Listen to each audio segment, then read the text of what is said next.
নবম শ্রেণীর প্রথম পর্যায়ক্রমিক মূল্যায়ন 2025 ভৌতবিজ্ঞান প্রশ্নপত্র। সময় 1 ঘন্টা 30 মিনিট, পূর্ণমান 40। সঠিক উত্তরটি নির্বাচন করে লেখো। 1 দাগ। একের প্রথমে বলেছে যে রাশির একক দুটি মৌলিক একক দ্বারা গঠিত, তা হলো ত্বরণ। বাজারে ব্যবহৃত পলিথিন ব্যাগের বেদ প্রকাশের ব্যবহৃত এককটি হলো মাইক্রন। ওজনের মাত্রীয় সংকেত হলো mlt-2। এক ব্যক্তি 14 মিটার ব্যাসার্ধের একটি অর্ধবৃত্তাকার মাঠের পরিধি বরাবর ব্যাসের অপর প্রান্তে গেলেন। ব্যক্তির সরণের মান হলো অ্যান্সার 28 মিটার। 5 দাগের কোশ্চেন, 75 নিউটন বল কোনো বস্তুর ওপর ক্রিয়া করে 3 মিটার পার সেকেন্ড স্কয়ার ত্বরণ সৃষ্টি করে।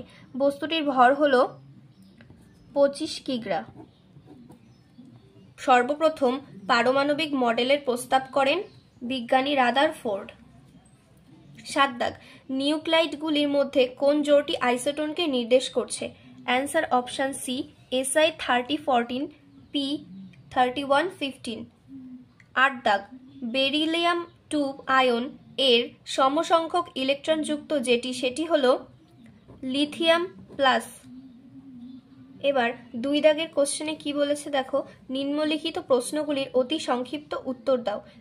বিকল্প প্রশ্নগুলি লক্ষণীয়। তো ফার্স্টে কি বলেছে 2-1, ক্যান্ডেলা কিসের একক? ক্যান্ডেলা হলো দীপন প্রাবল্যের একক।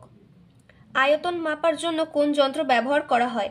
আয়তন মাপার জন্য মাপনি চোঙ ব্যবহার করা হয়। 2-2 কি বলেছে, সত্য বা মিথ্যা নিরূপণ করো। সাধারণ তুলাযন্ত্রের সাহায্যে ন্যূনতম 10 মিলিগ্রাম পরিমাপ করা হয়। এটার অ্যান্সার হবে সত্য। 2-3 দাগ। শূন্যস্থান পূরণ করো। বস্তুর ড্যাশ জাড্যের পরিমাপক। অ্যান্সার হবে বস্তুর ভর জাড্যের পরিমাপক। 2-4 বন্দুক থেকে গুলি চালানো হলে বন্দুক ও বুলেটের মধ্যে কার ভরবেগ সব থেকে বেশি? বন্দুক থেকে গুলি চালানো হলে বন্দুক ও বুলেটের উভয়ের ভরবেগ সমান। একটি কণা সুষম বেগে চলছে, অপর একটি কণা সমত্বরণে চলছে। কোন কণাটির ওপর বল ক্রিয়া করছে? তো অ্যান্সার হবে যে কণাটি সমত্বরণে চলছে সেই কণাটির ওপর বল ক্রিয়া করছে। এরপর দেখো 3 নম্বর পেজে 2-5 দাগে কি বলেছে, কোন কণার বেগ সময় লেখচিত্রের নতি কি প্রকাশ করে? তো এখানে অ্যান্সার হবে কোন কণার বেগ সময় লেখচিত্রের ত্বরণ প্রকাশ করে। 2-6 দাগ। শূন্যস্থান পূরণ করো। এখানে শূন্যস্থানে দেওয়া ক্যাথোড রশ্মি প্রকৃতপক্ষে ড্যাশ কণার স্রোত। তো অ্যান্সার হবে ক্যাথোড রশ্মি প্রকৃতপক্ষে ইলেকট্রন কণার স্রোত।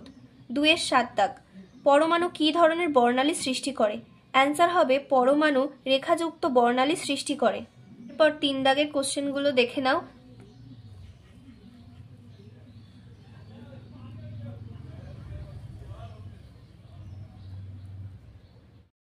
এরপর দেখো 4 নম্বর পেজে গিয়ে গ্রুপ ডিতে 4 দাগের নিম্নলিখিত প্রশ্নগুলির উত্তর দাও।